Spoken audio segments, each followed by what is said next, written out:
ఒక ఆహ్లాదకరమైన ఉదయం 4 ఏళ్ల జస్విన్ తల్లిదండ్రులతో కలిసి విశాఖపట్నానికి వెళ్తున్నాడు.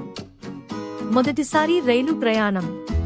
రైలు విశాఖపట్నం స్టేషన్కు వచ్చింది. స్టేషన్లో పెద్ద గందరగోళం.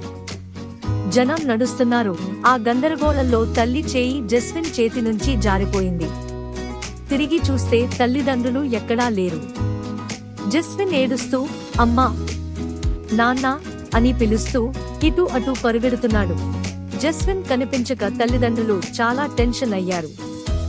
స్టేషన్లో గదులు, ప్లాట్ఫామ్లు చుట్టూ తిరుగుతూ జస్విన్ జస్విన్ అని పిలుస్తున్నారు. జస్విన్ బెంచ్ దగ్గర కూర్చొని ఏడుస్తున్నాడు. అప్పుడు ఒక్కసారిగా గుర్తొచ్చింది. అమ్మ ఇంట్లో చెప్పింది కదా, ఒక పేపర్లో ఫోన్ నంబర్ రాసి ప్యాంట్ జేబులో పెట్టింది. జస్విన్ పక్కనే ఉన్న మంచి అంకుడికి ఆ పేపర్ ఇచ్చి, దయచేసి ఈ నంబర్కు కాల్ చేయండి అన్నాడు. ఆ వ్యక్తి వెంటనే ఆ నంబర్కు కాల్ చేశాడు. కొన్ని నిమిషాల్లో తల్లిదండ్రులు పరిగెత్తుకుంటూ వచ్చారు. జస్విన్ని కౌగిలించుకున్నారు. తల్లి చిరునవ్వుతో, నీవు చాలా ధైర్యంగా వ్యవహరించావు బాబూ అన్నది.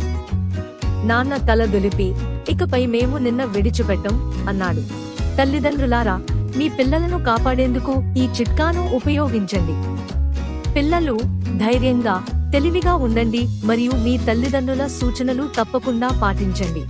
Please subscribe, like and share.